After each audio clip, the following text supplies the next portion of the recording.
teman-teman sekalian ini udah mau libur ya. Jadi mungkin suasananya udah pengen buat liburan. Ya, di kampus itu libur tanggal 25 dan tanggal 1. Jadi teman-teman yang mau ke kampus tanggal 25, ya kampus ya, karena kita libur tanggal 1 juga. Ya. Jadi pada kesempatan pagi hari ini, tanggal 23 Desember, kita akan bahas tentang topik yang seharusnya menarik. Ya, kalau berkaca di kelompok yang sebelumnya, di kelas C ya, berarti itu cukup banyak yang berdiskusi karena terkait dengan rencana studi dan sebagainya. Karena kita akan bahas pada pagi hari ini tentang academic pathway atau jalur akademik kita sebagai seorang fisioterapeuti. Kita akan bahas tentang academic pathway. Nah, ini materinya belum tidak ada materi yang akan saya sampaikan. Saya cuma akan diskusi dengan teman-teman dan share singkat. Nanti materinya akan menyusul. Karena minggu depan kita akan bahas tentang bagaimana academic pathway di luar negeri, misalnya di Kanada, di Australia, di UK, di US. Nah, hari ini kita kasih sedikit introduction tentang bagaimana academic pathway yang ada di Indonesia. Ya, kalau teman-teman punya recording ya, nanti kan teman-teman bisa buka sendiri ya recordingnya, apa yang saya sampaikan. Jadi academic pathway di Indonesia itu untuk fisioterapis ya khususnya. Itu cukup menarik sebenarnya teman-teman sekalian. Saya coba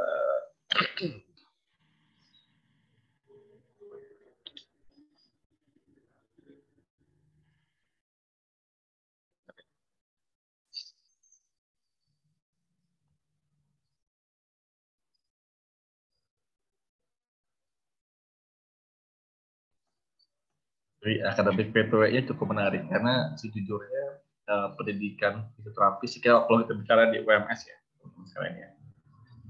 Pendidikan fisioterapis itu dimulai tahun 93 di UMS. Itu dimulai di tahun 93 maksudnya. Nah, tetapi kalau kita bicara tentang secara general ya, sejarahnya fisioterapis itu dimulai di tahun 1957. Ya, jadi ada kesenjangan yang sangat besar teman-teman. Jadi dimulainya pendidikan fisioterapis itu ada di tahun 1957. Teman-teman nggak usah catat nggak apa-apa ya, nanti teman-teman tinggal buka aja di lamannya ivi.org itu ada sejarahnya yang lebih lengkap detailnya. Jadi kita diskusi aja boleh ya teman-teman, nggak usah nyatat apa-apa ya. Kalian dengerin kayak penyiar radio lagi ngomong. Nanti kalau ada poin-poin yang ingin tanyakan nanti disampaikan ya. Nah, jadi UMS ya, yang mana kita punya akreditasi A, artinya the one and only university atau fisioterapi departemen yang punya akreditasi A. Itu UMS, itu baru membuka program D3-nya di tahun 93. Ya, di tahun 93. Nah, mahasiswa pertama lulusannya adalah Bu Umi Budi Rahayu. Nah, Bu Umi itu adalah mahasiswa angkatan pertama di D3 Fisioterapi UMS. Ya, beliau yang pertama kali masuk di D3 ya, di UMS. Nah, kalau bicara secara general di Indonesia, dia dimulai di tahun 1957, teman-teman sekalian. Dan itu namanya juga belum fisioterapi, tapi masih sekolah asisten fisioterapi. Ya. Nah, itu di mana berdirinya teman-teman sekalian? Jadi pertama kali di tahun 56 ya, itu ada yang namanya Rehabilitasi Sentrum Profesor Dr. Suharto. Nah, sekarang itu berubah ya, dikembangkan secara menjadi Rumah Sakit Dr. Ortopedi yang ada di sebelah UMS ya. Aduh, teman-teman belum pernah kesini sih ya. Jadi kalau teman-teman daftar kemarin yang di gedung admisi, yang lantai servis yang gedung Siti Walidah itu kan gede ya. Nah, sebelahnya itu ada rumah sakit besar rujukan nasional, rumah sakit ortopedik. Nah, itu namanya Rumah Sakit Dr. Suharto. Nah, fisioterapi tahun 56 itu mulai diperkenalkan di sana. Tahun 56 loh ya. Tahun 56. Ya. Dan itu berjenjang tuh. Mulai tahun 57 ya.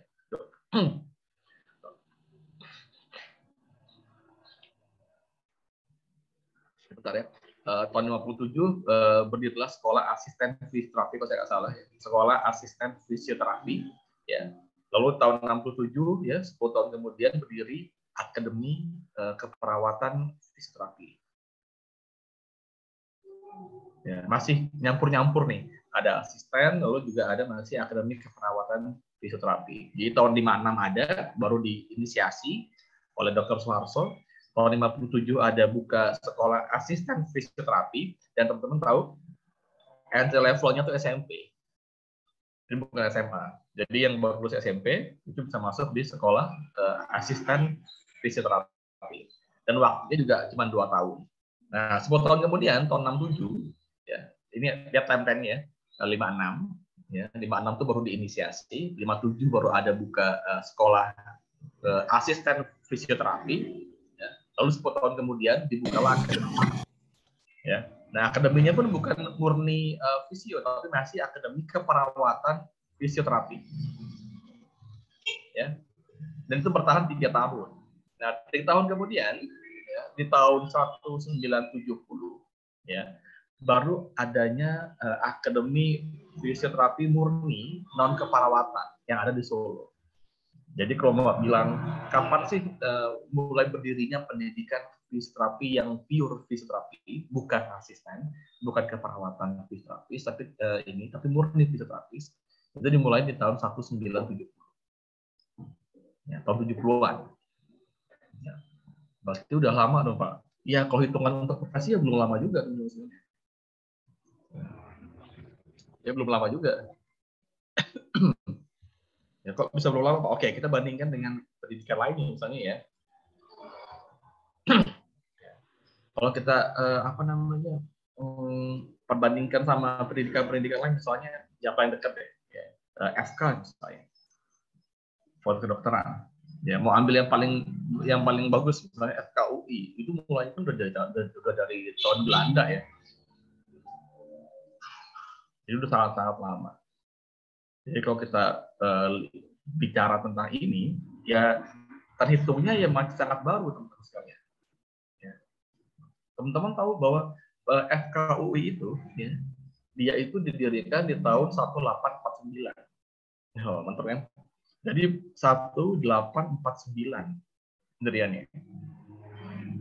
FKUI loh ya, FKUI itu 1849 di tanggal 2 Januari. Ya, itu masih yang mengeluarkan suratnya masih Gubernur Belanda. Masih belum merdeka, masih jauh dari merdeka. Masih 100 tahun lagi sebelum merdeka. Kita kan merdekanya 1945 ya. Dia 1849 kalau saya salah. Bisa kebayang ya. Jadi FK itu udah established jauh sebelum kemerdekaan. Artinya 100 tahun sebelum kemerdekaan dia udah mulai ada FKUI. Nah, kita ya mulai diinisiasi tahun 65, ya.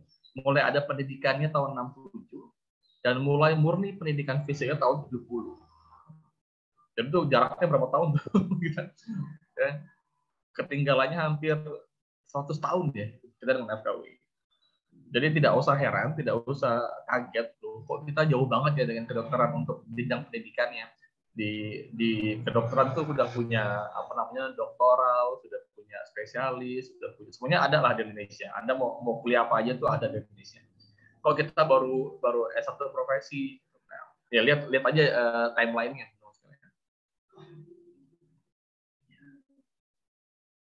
Beda ya. Jadi angka-angka pentingnya itu tuh tahun 65 ya dan tahun 70 biasanya orang-orang.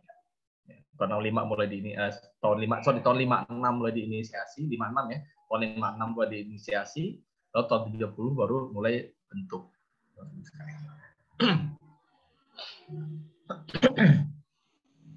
Nah, kira-kira seperti itu proses pendidikannya. Kalau kita lompat ya dan terus berjalan dari tahun berapa? Dari tahun 70 itu ya, dibuka pendidikan terapi yang murni tahun 70 ya. Terus berjalan tahun 93 UNS juga ikut membuka ya. Tahun 93 dibuka masih D3. Terus berjalan sehingga di tahun 2011 ya.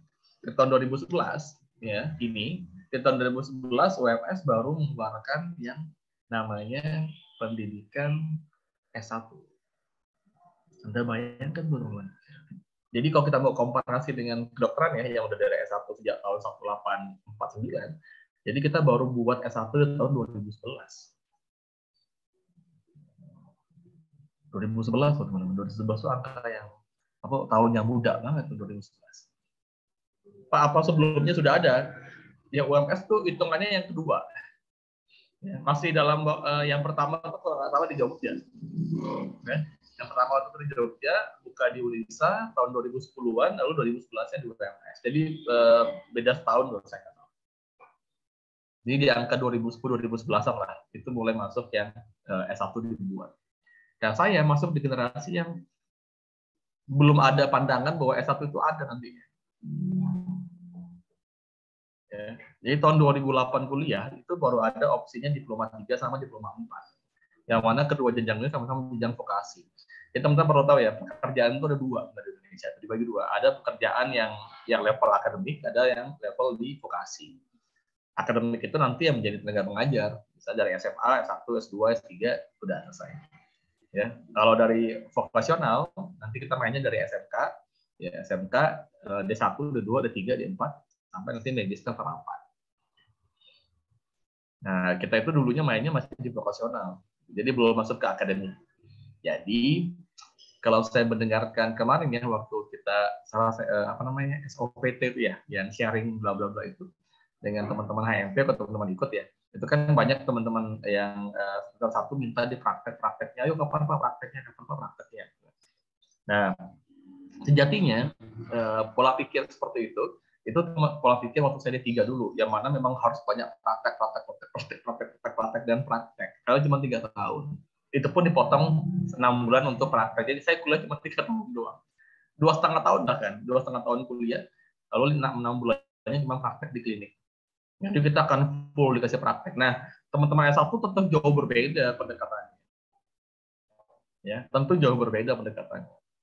Ya, Anda dibikin lebih lama untuk pemahaman konsepnya dulu. Nah, prakteknya teman-teman nanti disediakan ya, sekitar hampir setahun lebih untuk di kelas profesi. Nah, itu Anda sampai muntah-muntah lah di prakteknya.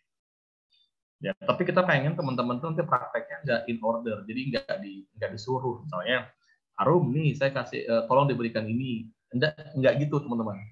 Zaman saya D3 gitu tuh. Jadi, Mas tolong Mas diberikan ini ya lakukan. Tanpa kita tahu klinik resminya. Tanpa tahu alasan klinisnya harus diapain. Nah, maka teman-teman nanti akan dibikin pendidikannya berbeda. Memang masih dalam tahap transformasi lah. Jadi, kadang-kadang Bapak Ibu dosen itu seperti saya juga sama. Itu masih kebawa gaya-gaya D3 vokasinya. Jadi, pokoknya praktek, yang penting handlingnya bagus, yang penting bisa ini, tapi nggak tahu alasan dibaliknya. Contohnya gimana, Pak? Anatomi misalnya. Ya. Anatomi, zaman saya D3, itu konsepnya harus dihafalin. Ya, dihafalin, ditunjuk, dipalpasi, ya, dicek ini mana, gitu tuh caranya. Karena kita butuh itu. Nah, harusnya teman-teman S1, nggak gitu lagi cara pikirnya. Jadi pertanyaannya jadi seperti ini nih. Misalnya nih ya, apa yang disebut dengan spina? Spina itu bahasa Inggris, itu kan bahasa Latin ya. Bahasa Inggrisnya apa? Lalu bahasa Indonesianya apa? Kenapa dinamakan spina? Kenapa dinamakan processus? Kenapa dinamakan dia beberapa tulang itu ada nama-namanya. Misalnya adalah cavitas glenoidale misalnya. Kenapa namanya itu?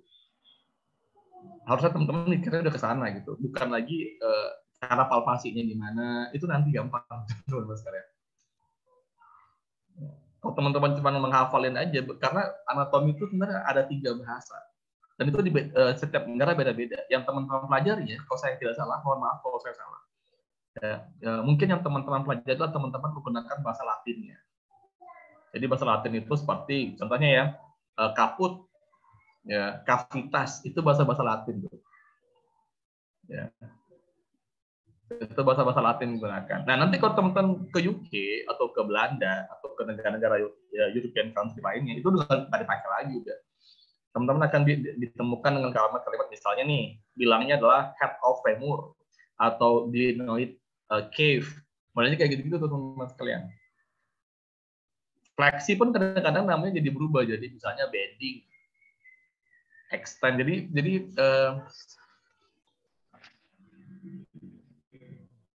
Jadi kata-katanya sebenarnya ya anatomi itu ada 3 kata. Latin, Inggris, sama bahasa Indonesia-nya. Nah, triknya, kalau saya lebih suka pakai yang bahasa Inggrisnya.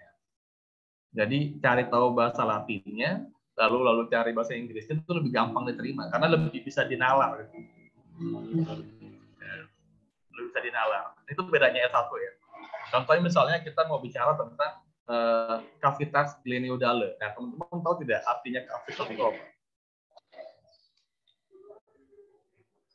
Atau just memorizing aja? Oke, pokoknya namanya cavitas. Nah, kalau seperti itu akan susah memahami. Oke, jujur pasti akan susah. Cavitas itu dari kata cave. Cave itu adalah goa. Jadi kalau kita bicara goa, berarti cavitas itu sebuah permukaan persendian yang bentuknya seperti goa. Jadi bukan cembung tapi cekung. Maka namanya cavitas.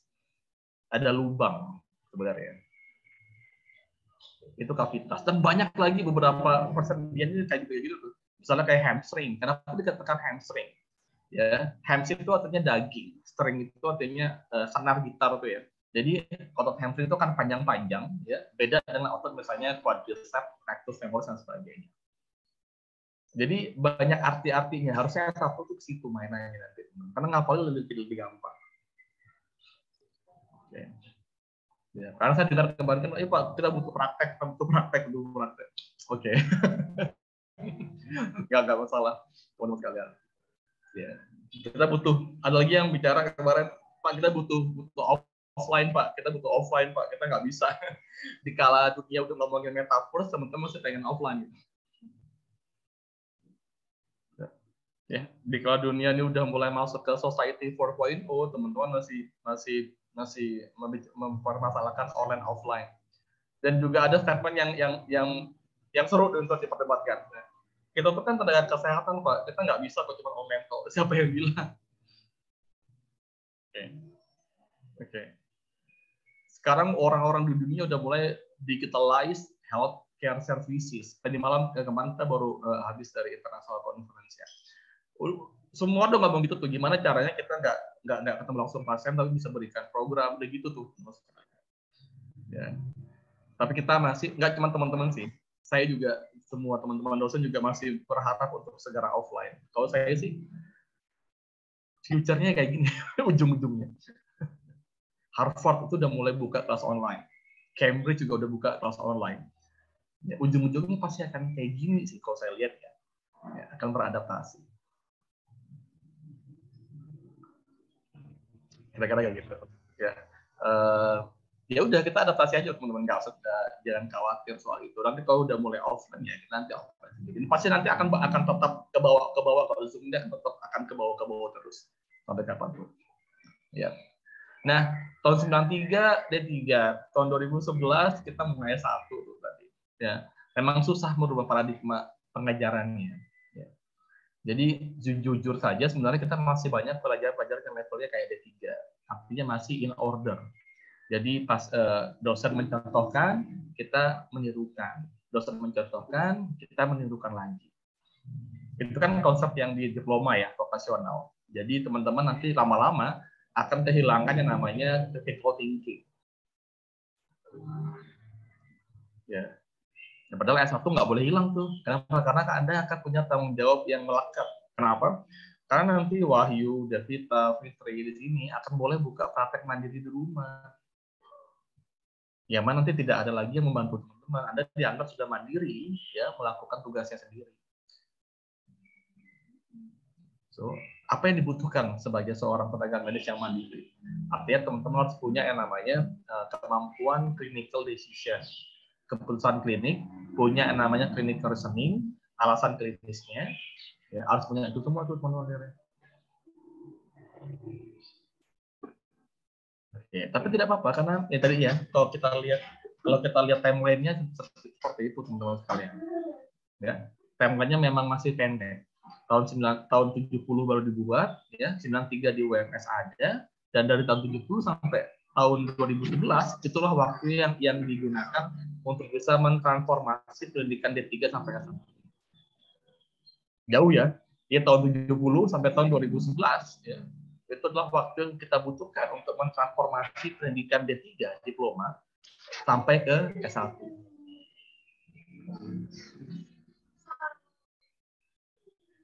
Ya. Memang ada bridging ya.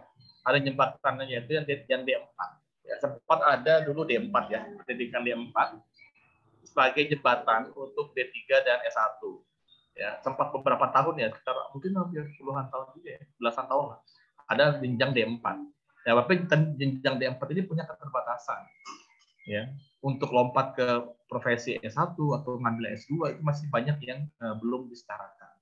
Sehingga muncullah pendidikan S1 di tahun 2011. Ya, artinya baru 10 tahun yang lalu pendidikan S1 itu muncul. Waktu yang pendek dong tentunya untuk pendidikan. Ya. Baru 10 tahun yang lalu pendidikan S1 itu muncul di Indonesia. 2011. Nah, di tahun 2011 ya, saya masuk angkatan kedua untuk yang S1 ya, masuk angkatan kedua untuk S1. 2011 itu adalah masa S1 pertamanya saya masuk di tahun 2012-nya kalau saya nggak salah ya, 2011 2012 masuk ke sana. Nah, itu ya kita masuk dengan kondisi UMS itu belum punya akreditasi. Ya. UMS belum punya akreditasi, masih sifatnya surat izin. Saya lihat kan ijazah saya, teman-teman.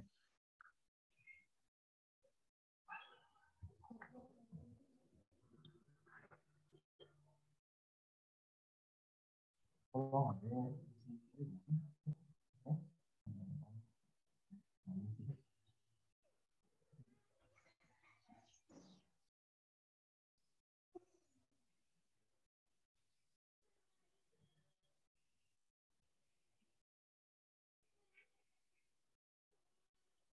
nah, ini ijazah kita, teman-teman sekalian. Nah, jadi waktu saya lulus S1 yang alih jenjang ya, ikut program alih jenjang di tahun 2013 lulusnya, itu izinnya masih bukan izin ya, akreditasinya masih surat izin.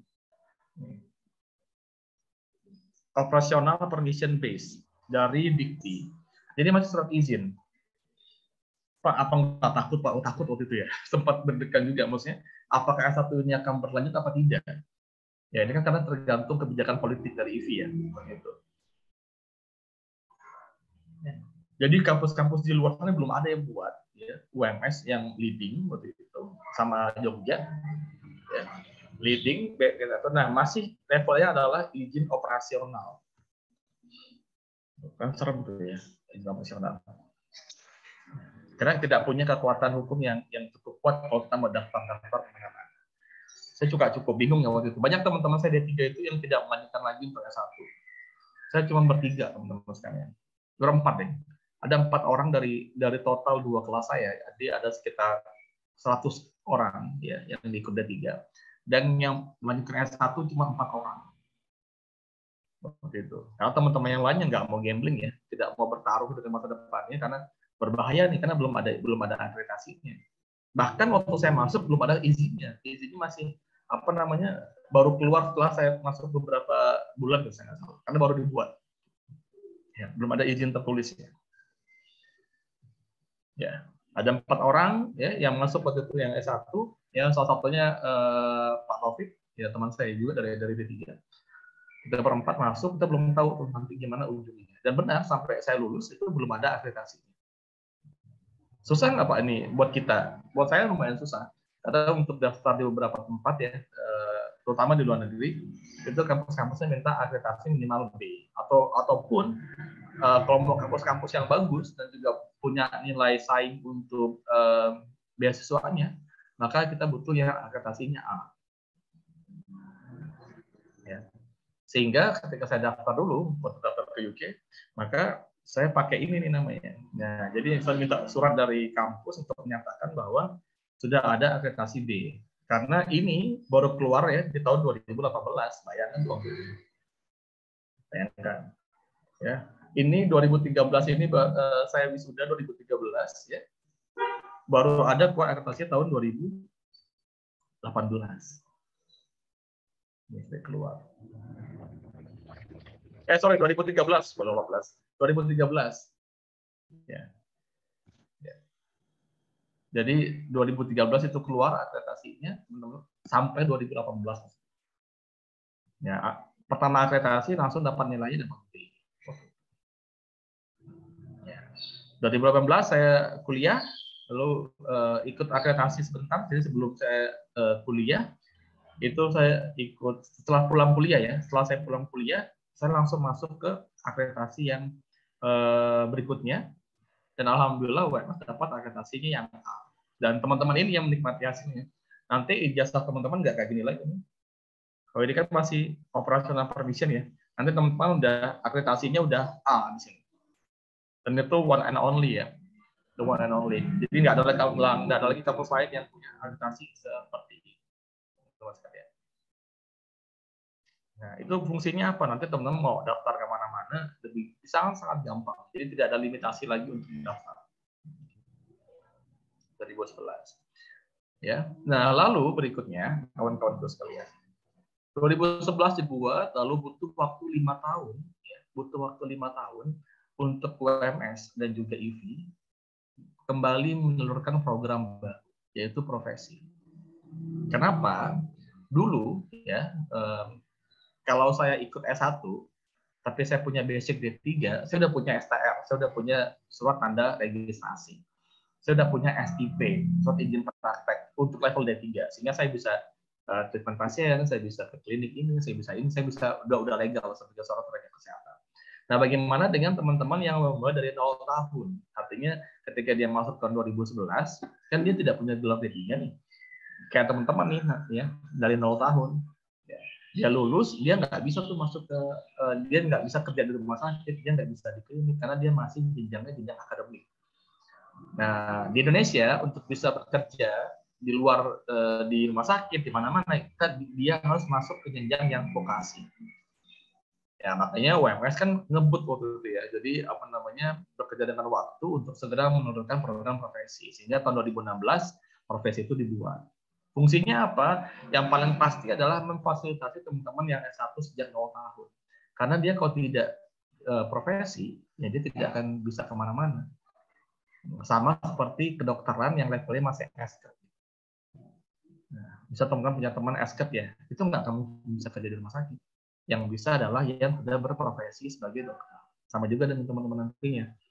Ketika udah lulus S1, sarjana fisioterapi, maka ini nggak boleh berhenti, teman-teman. Karena kalau berhenti, teman-teman nanggung jadinya. Jadi mau ngapain juga nggak bisa. Mau ngajar nggak bisa karena masih S1. Mau ke rumah sakit juga nggak boleh karena masih sarjana fisio, belum profesi.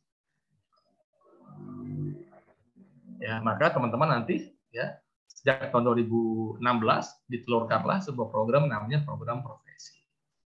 Kira-kira kayak gitu. Ya, ditelurkan yang namanya program profesi. Ya, sehingga teman-teman nanti akan dari yang awalnya adalah di jenjang akademik S1, nanti akan ada bridging ya di tengah-tengah untuk gelar vokasinya supaya bisa kerja di pelayanan kesehatan. Itu jenjang karirnya ya teman-teman ya. Jadi akademik pathway teman-teman begitu. Ketika S1 selesai, teman-teman nanti mengambil profesi. Ini sama persis seperti yang digunakan di kedokteran. Ya, dokter itu 4 tahun dia sarjana kedokteran, lalu dia 2 tahun koas. Koas itu yang profesinya mereka, ya sama, itu juga profesi. Jadi nanti kita levelnya sama dengan dokter umum. Ya, dari jenjang karir ke pegawai juga nanti masuknya langsung ke golongan 3. Kalau D3 kemarin masuknya ke golongan 2C atau 2D. Kalau kita nanti masuknya langsung ke golongan 3A atau 3B, tergantung tempat. Golongan 3A, 3B itu udah bagus ya teman-teman. Habis golongan 3, nanti golongan 4 itu udah planning. Dan itu perjuangan para senior, para pengurus IV dulu untuk memperjuangkan program ini. Jadi sangat progresif ya, teman-teman lihat ya. Butuh waktu dari tahun 70 sampai tahun 2011 ya untuk merubah diploma 3 menjadi S1. Waktu yang nggak pendek. Ya, waktunya tidak pendek. Dari tahun 70 sampai dengan tahun 2011. 2011-2010 lah kira-kira profesi itu lahir. Dan hanya butuh waktu 5 tahun untuk segera menurunkan yang namanya profesi. Tahun 2016 profesi keluar. Dan UMS selalu ikut gerbong pertama. Selalu menjadi trendsetter. Ya, selalu jadi trendsetter. Yang lain belum profesi, kita udah profesi. Yang lain belum S1, kita udah S1. Selalu seperti itu. Ya, selalu progresif. Kira-kira begitu teman-teman proyeknya. Nah, sekarang yang sedang dikembangkan adalah S2-nya. Dan UMS juga menjadi metronom, jadi di depan lagi, untuk segera menurunkan program S2 fisioterapi. Syaratnya sudah lengkap. Ya, kita sudah punya banyak dokter di fisio, ya, ada juga di FIK. Ya, nanti kita bisa segera ajukan. Ini masih proses pengajuan. Dia mungkin doakan saja mungkin dalam 2-5 tahun ini segera keluar ya S2 fisio. Artinya ketika teman-teman nanti lulus, teman-teman akan punya 2 opsi nih. Anda punya opsi untuk mengambil S2 atau Anda punya opsi mengambil S1, mengambil profesi. Pak, bedanya gimana Pak? Ya kalau teman-teman mengambil S2, maka Anda akan masuk ke dalam dunia akademik. Ya, Anda akan masuk ke dunia akademik. Anda akan mengajar, akan menjadi peneliti dan bla bla bla. Kalau Anda masuk ke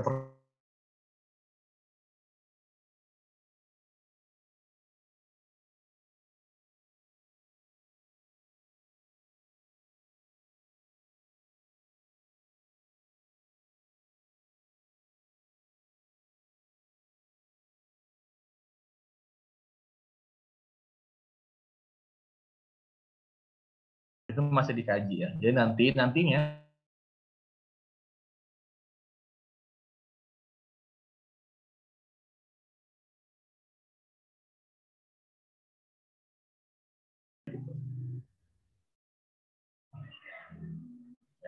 nanti modelnya akan dibuat seperti itu teman-teman sekalian. Oke, ya kita bicara yang sudah ada ya.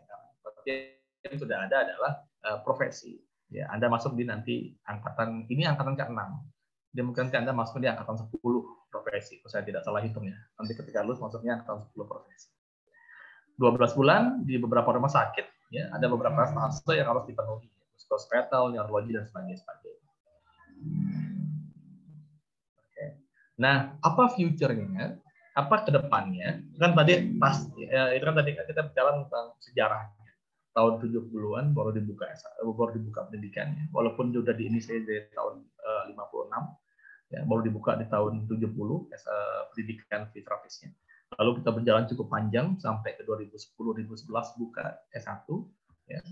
Lalu jalan lagi ke 2016 untuk buka profesi. Nah, apa future kedepannya? Future kedepannya tadi ya, pertama adalah pendidikan master S2 fisioterapi. Yang kedua adalah kita akan melihat yang namanya pendidikan spesialis.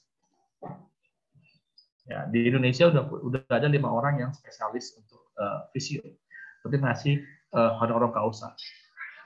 Honorer causa itu diberikan, jadi tidak melalui jenjang pendidikan. Dikarenakan memang beliau-beliau dianggap sudah sangat kompeten di bidang itu. Nah, tujuannya tentunya sebagai pemantik ya, sebagai trigger, ya, trigger untuk bicara regulasi. Bahwa nanti kita bisa bilang ke yang lebih tinggi ya, pembuat keputusan, ya, bahwa kita udah punya spesialis. Sehingga nanti untuk izin pembuatan spesialisasi program yang dari akademik ya, formal akademik, nanti bisa lebih gampang. Nah, nanti teman-teman akan dihadapkan beberapa spesialisasi. Misalnya spesialis muskuloskeletal, spesialis olahraga, spesialis neurologi, spesialis ini akan ada seperti itu. Dan secara saya itu nggak lama lagi teman-teman sekalian. Ya. Dan itu tidak lama lagi. Dan menurut saya teman-teman masuk di era ini, dimasuk di tahun ini ya, masuk S1 di tahun itu waktu yang sangat ideal sebenarnya. Jadi Anda punya waktu 4 tahun sambil menunggu kami membuat S2 fisioterapi, menunggu kami membuat spesialis untuk fisioterapisnya. Jadi ketika lulus, teman-teman udah langsung bisa masuk ke berbagai tempat yang Anda inginkan. Jadi sejatinya waktu ini yang paling ideal sebenarnya untuk Anda masuk kuliah fisioterapi. Karena nantinya ketika lulus, teman-teman punya banyak pilihan. Mau di mana-mana bebas. Kira-kira seperti itu. Nah, teman-teman ya, itulah pendidikan kita. Sama seperti apoteker, ya, yang diawali dengan farmasi. Jadi S1-nya S1 farmasi, lalu lanjut lagi ke apoteker. Sama juga dengan guru, ya, sarjana keguruan, lalu nanti lagi profesi guru. Ya, dan sekarang semuanya hampir semua profesi akan ada jenjang profesi akademik. Ya, keperawatan juga sama, namanya nurse. Ya, ada NS di depannya. Kalau kita gelarnya FPR. Kalau dokter itu DR, kalau dokter gigi DRG, ya. Kalau apoteker APT, kalau kita FPR. Itu adalah profesi yang nanti melekat di teman-teman semuanya. Ya. Dan itu udah legal, Anda boleh buka praktek sendiri di rumah, dan itu sangat menyenangkan. Anda bisa bikin pelang sendiri di rumah, Anda udah legal secara hukum. Ya, nah, kira-kira begitulah academic pathway yang nanti akan teman-teman ikutin. Jadi, teman-teman sekalian, saran saya, ya, teman-teman harus lebih S1 banget gitu loh. Ya. Lebih S1, lebih perkaya lagi theoretical-nya, dan jangan khawatir, Pak, saya kok nggak ada praktek. Emang belum praktek. Gitu. Zaman D3 itu memang dari awal udah dibikin praktek terus, karena emang kita mau jadi teknisi. Teman-teman enggak. Teman-teman mau dijadikan profesional yang bisa berpikir kritis, bisa menentukan masalahnya. Kalau D3 enggak. Makanya kita dikasih terus praktek terus tiap hari. Praktek ini terus saja praktek. Karena kita memang tidak clinical thinking kita nggak tahu dibutuhkan. Nah, beda sama kawan-kawan nih. Maka teman-teman belajar biomolekuler, kimia, yang kami nggak belajar. Anda dipelajari cara baca artikel, Anda ada cara cari jurnal, statistik, biostatistik. Anda akan itu. Karena Anda nanti menjadi clinical decision maker. Tapi kami tetap butuh praktek, Pak. Iya, Anda ada profesi. Anda punya 12 bulan yang kami tidak ganggu teoretikalnya. 12 bulan itu Anda stay-nya di rumah sakit terus selama 1 tahun. Pagi sampai sore. Nah, Anda nikmatilah prakteknya. Ya. Jadi jangan khawatir, teman-teman akan kekurangan waktu untuk praktek. Karena memang Anda nggak dibuat jadi seperti itu. Oke? Mungkin cukup di sini pemaparannya. Nah, saya pengen teman-teman diskusi ini. Ada mau tanya? Ya, silakan Pak. Baik Bapak, saya izin bertanya. Jadi kan tadi yang saya perhatikan bahwa banyak sekali akademi-akademi yang memang sudah dibangun atau berdiri lebih lama dibandingkan fisioterapi. Nah, pertanyaan saya adalah mengapa akademi-akademi yang mungkin itu fisioterapi sendiri atau mungkin di luar fisioterapi yang usianya itu usia berdirinya semakin tua itu maka dianggap paling bagus dibandingkan yang lebih muda berdirinya. Kira-kira apakah sudah pasti terjamin lebih bagus dan kira-kira apa juga yang mendasarinya? Terima kasih Pak. Kalau kita komparasi dengan kedokteran ya, dari tahun 180 ya, jadi udah dari 1849 ya. Memang nggak bisa dipungkiri, mereka punya waktu yang lebih lama untuk establish dia punya.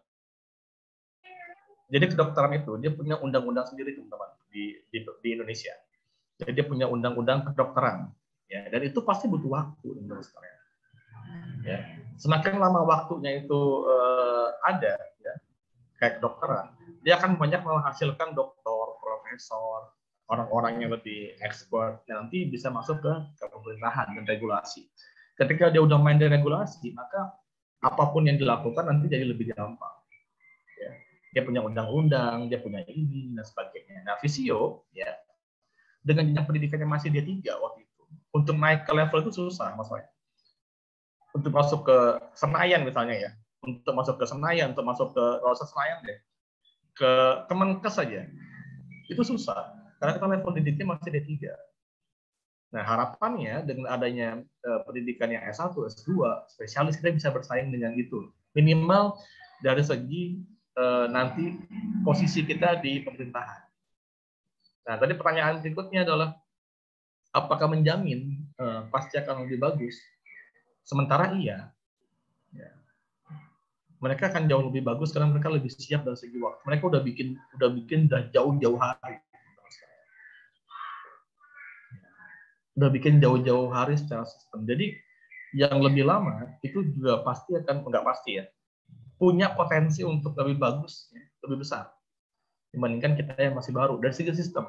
Tapi kalau kita bicara in case, ya misalnya nih, Mas Wahyu lulusan fisioterapi yang profesi dibandingkan dengan dokteran umum, mana yang lebih bagus? Nah, kalau in case kita nggak tahu, tergantung individunya. Bisa aja Mas Wahyu lebih bagus, bisa aja yang lebih bagus. Tapi secara sistem, kita bicara overall, ya pasti kedokteran lebih bagus dari segi sistem untuk saat ini, karena mereka udah bangun itu jauh-jauh hari. Nah, kalau kita mau komparasi yang lebih dekat-dekat, misalnya kayak keperawatan, ya, easy. Nah, mungkin kita masih bisa naik turun lah, bagusan ini, ya. Karena jauhnya perbedaannya nggak terlalu jauh. Kalau kedokteran itu udah dari tahun 1849. Jadi ngejarnya memang perlu waktu. Kira-kira gitu. Jadi saya rasa semakin lamanya pendidikan itu dibuka, itu nanti pengaruhnya ke sistemnya. Mereka lebih establish secara sistem, ya, lebih bagus. Ya sama kayak negara lah teman-teman sekalian. Ya, UK itu kan berdiri udah dari tahun kapan ya? UK itu kan berdiri dari tahun kapan hari. Ya, kita kan baru merdeka tahun 1945. Mana yang lebih bagus? Ya lebih bagus UK secara sistemnya, establish. Tapi kalau kita bicara in case, misalnya kita bicara pariwisata, yang mungkin aja lebih bagus Indonesia, tapi in case aja. Ada kok Indonesia yang lebih bagus pada orang UK, ilmunya dia boleh in case, ya beberapa kasus aja. Tapi kalau kita bicara general secara sistem, ya pasti lebih bagus yang di UK, karena dia udah established lama. Dibandingkan kita yang baru berumur ya dari tahun 45. Atau kita bandingin kita dengan Timor Leste misalnya, negara nih ya. Kita tahun 45, dia masih tahun berapa tuh? 2097 ya, 98 atau 97. Ya, mana lebih bagus? Tergantung juga. Kalau bicara in case, ya bisa aja Timor Leste lebih bagus. Tapi bicara general system, ya pasti UMS Indonesia jauh lebih established. Kira-kira seperti itu Mas Wahyu perbandingannya. Yang lain silakan. Kalau ada feedback.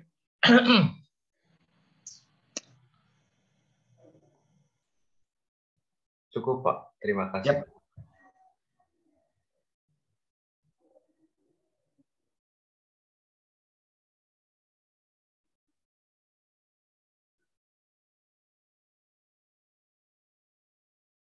Maka yang lain apa?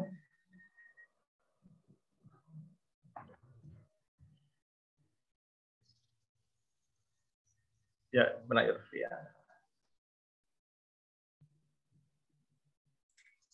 Baik Bapak, intinya tadi kan juga dijelaskan mengenai pendidikan S1 dan D3 ya Pak. Jadi kalau melihat dari atau brosur mengenai kerja dari fisioterapi sendiri, khususnya biasanya yang ada di rumah sakit atau klinik itu kriterianya dibutuhkan.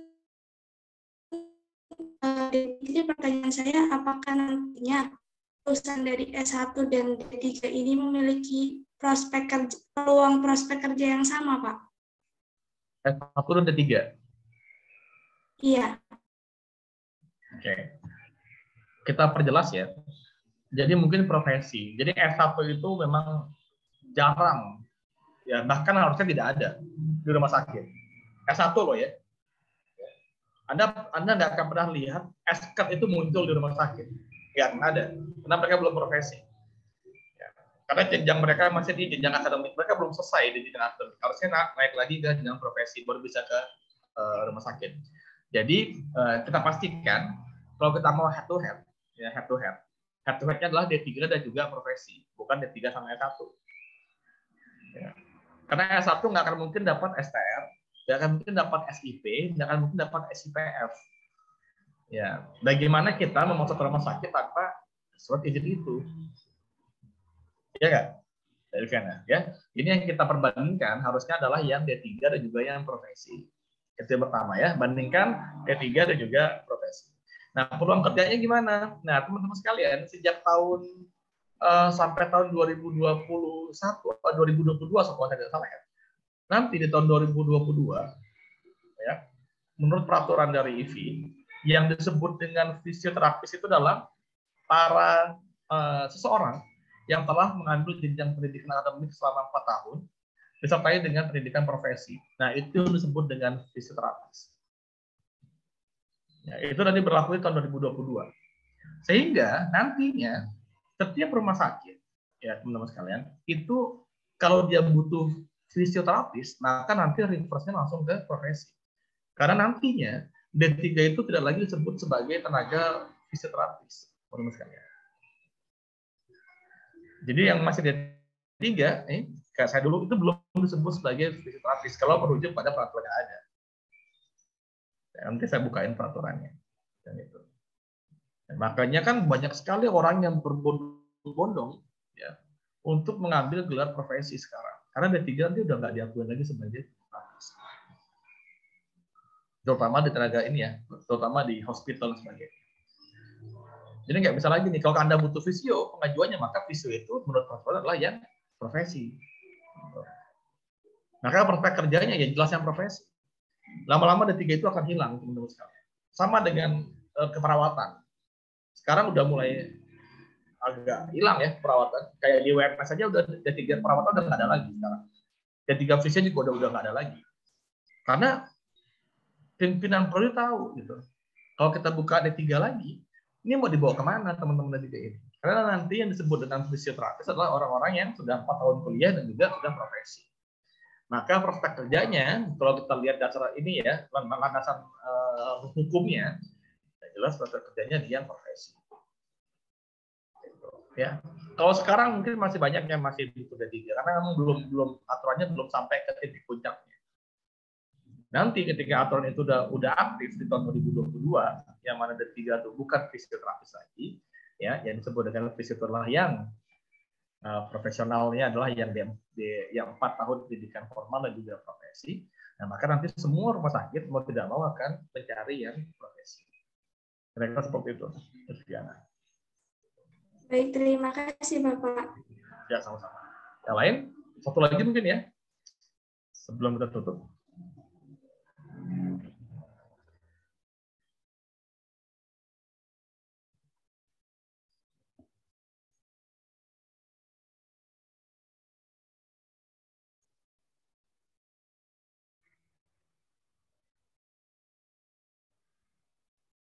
Bapak, saya ingin bertanya.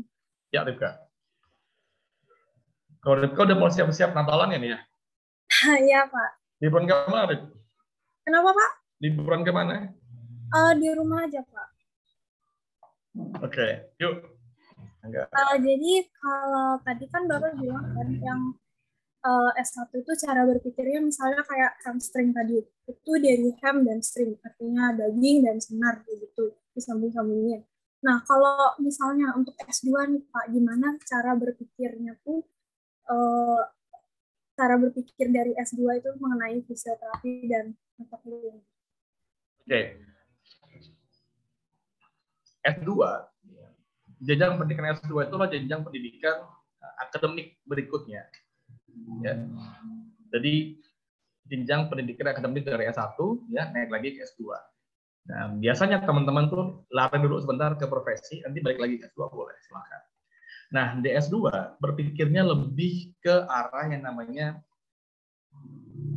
appraisal. Jadi appraisal itu adalah dia mulai ya, appraisal itu seperti apa bahasa Indonesianya ya?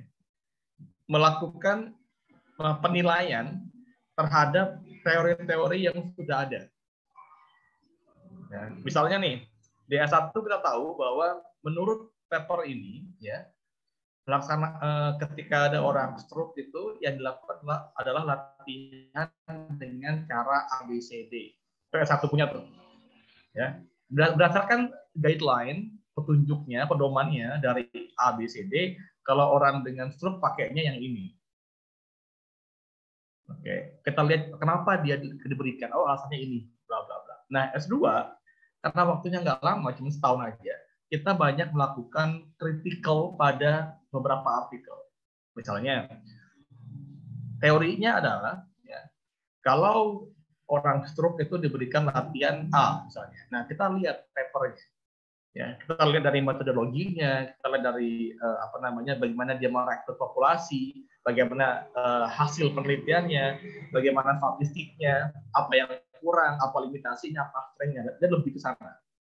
Jadi S2 itu lebih ke appraisal evidence judulnya. Kalau teman-teman kan masih implementation evidence, jadi mengimplementasikan bukti-bukti ilmiah yang sudah ada, diimplementasikan, tahu kenapa diberikan. Nah, sampai situ S1. Kalau S2, bukti ilmiahnya ini itu dibedah, menurut sekalian. Ya. Bukti ilmiahnya tuh dibedah. Ya. Benar nggak bukti ilmiahnya kayak gini? Jangan-jangan salah nih, karena kita punya kemampuan lebih untuk melakukan itu di S2. Kita belajar statistik yang lebih advance, ya. Kita belajar statistik, kita belajar metodologi yang lebih advance, ya. Kita bisa lihat teori lebih lebar dan sebagainya. Nanti S2 itu mainnya ke situ. Jadi Anda jangan berekspektasi nanti S2 kita banyak belajar tentang praktek lagi, enggak. Udah enggak lagi di situ. Ya. Kita banyaknya belajar mengkaji, membuktikan beberapa teori. Oh, ini benar nggak sih? Ini benar nggak sih? Ini benar nggak sih? Nah, nanti di jenjang S3, apa yang teman-teman lakukan? Ketika di S2 kita udah mulai membuktikan, mencari tahu mana salah, mana benar di teori-teori itu. Ya, misalnya teori A, ini salah nih. Ya, ini ada kekurangan nih. Oh, ini ada kelebihannya. Oh, ini. Nah, S3 kita bikin teori yang baru dari itu.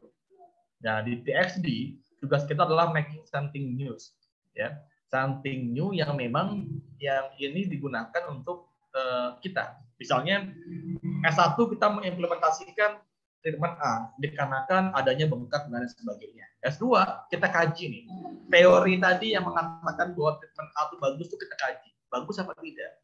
S3 ya, ketika kita sudah tahu ini tidak bagus teorinya, kita bandingkan sama teori yang lain, oh bagus nih, kita bikin something new. Produk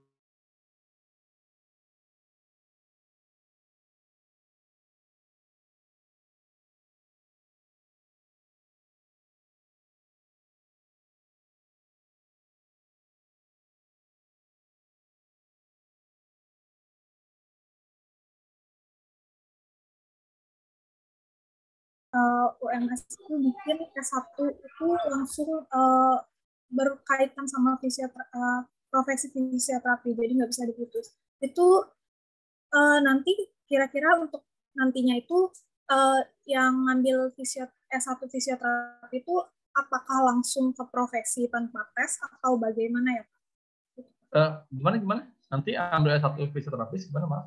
Langsung profesinya, kalau ngambil profesi itu tanpa tes atau apa gitu Pak, langsung didaftar otomatis ke profesi gitu? Iya, itu masih dicanangkan ya, artinya itu butuh kajian dulu di Dikti, butuh izin juga di Dikti, bagaimana nanti teman-teman yang S1 itu bisa langsung, ya, bisa langsung untuk masuk ke profesi gitu. Tapi sekarang masih belum, jadi teman-teman nanti tetap masih harus tes untuk masuk. Tetapi ya teman-teman nanti menjadi top priority pastinya. Ya, itu udah jadi komitmen kita di UMS ya. Teman-teman lulusan kita itu akan jadi top priority untuk bisa masuk ke profesi. 6 angkatan ini, ya kita udah punya 6 angkatan. Itu belum pernah ada yang dari S1 itu nggak lulus masuk ke profesi. Karena teman-teman menjadi top priority kita. Ya, karena ini teman-teman ini anak-anak ya, bukan anak-anak ya. Tua banget kayak ini teman-teman kita ya yang dari S1 yang memang mau kita giring namanya profesi. Ya, jadi nggak usah terlalu khawatir soal testing nanti di profesi ya.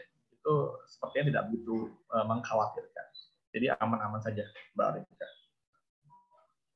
Kamu mau ambil profesi apa S2 nanti? Rencananya profesi dulu, Pak. Oke. Yang lain apakah ada lagi yang mau mengambil S2? Ada nggak yang kira-kira pas saya nggak mau profesi, pas saya mengambil S2 aja? Ada nggak?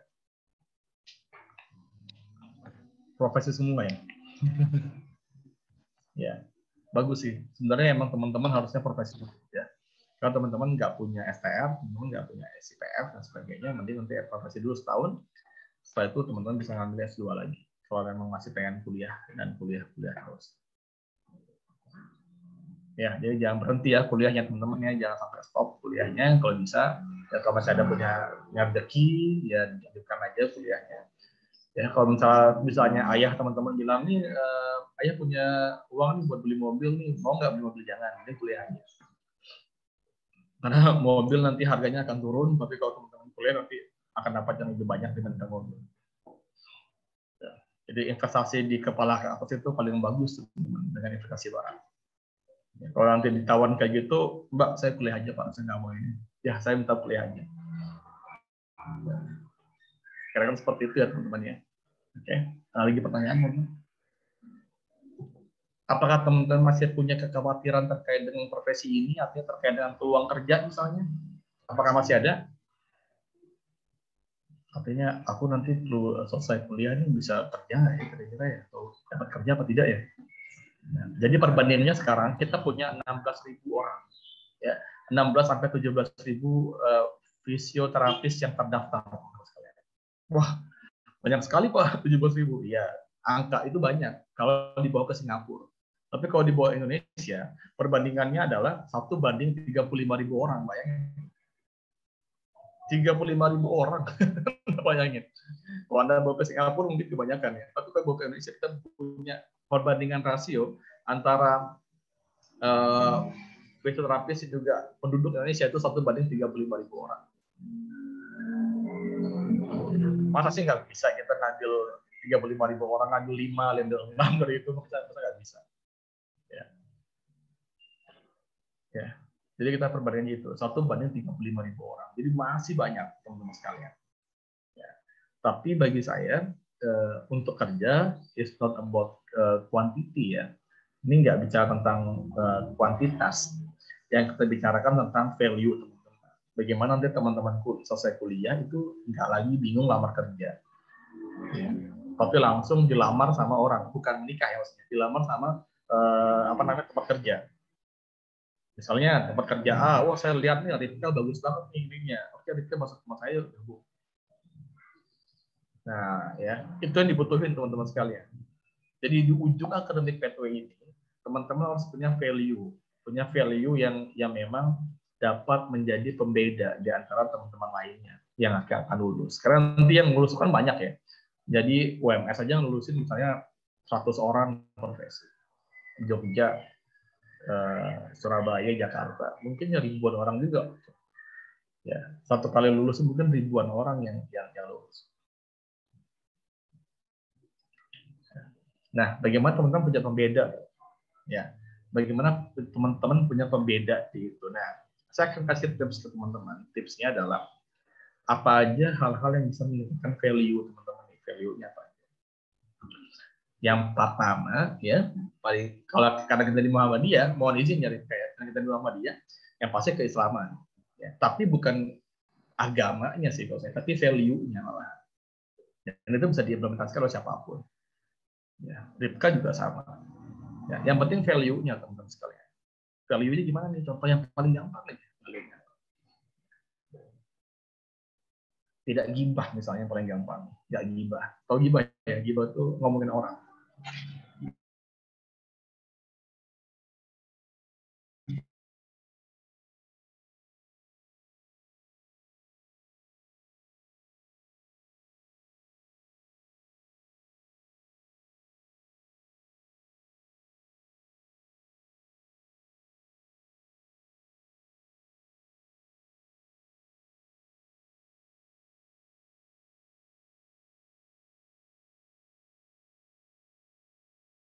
Pekerjaan, tidak fokus ke orang lain, itu nilai Islam yang perlu kita implementasikan sebenarnya. Yang kedua, komunikasi. Nah, komunikasi ini nanti poinnya adalah ke bagaimana teman-teman berkomunikasi yang baik dan juga bagaimana penguasaan bahasa. Ya, di zaman sekarang yang mana udah borderless, itu udah nggak ada batasan lagi. Kadang saya meeting sama orang Amerika, kadang meeting sama orang Australia, kadang meeting sama orang ini, udah borderless ya, udah nggak mungkin ada batasan lagi sekarang dengan Zoom ini. Maka kemampuan bahasa Inggris kita, bukan bahasa Inggris sih, kemampuan bahasa internasional. Ya, teman-teman mau belajar bahasa Cina ya boleh, bahasa Arabnya boleh, artinya bahasa internasional. Itu penting teman-teman sekalian. Siapa yang menguasai bahasa, ya maka dia menang dalam kompetisi itu. Karena dia akan bisa baca informasi yang baru ya lebih dulu Sorry, ini ada Spiderman lewat. Iya. Udah. Nih, duduk sini aja. Oh. Spiderman.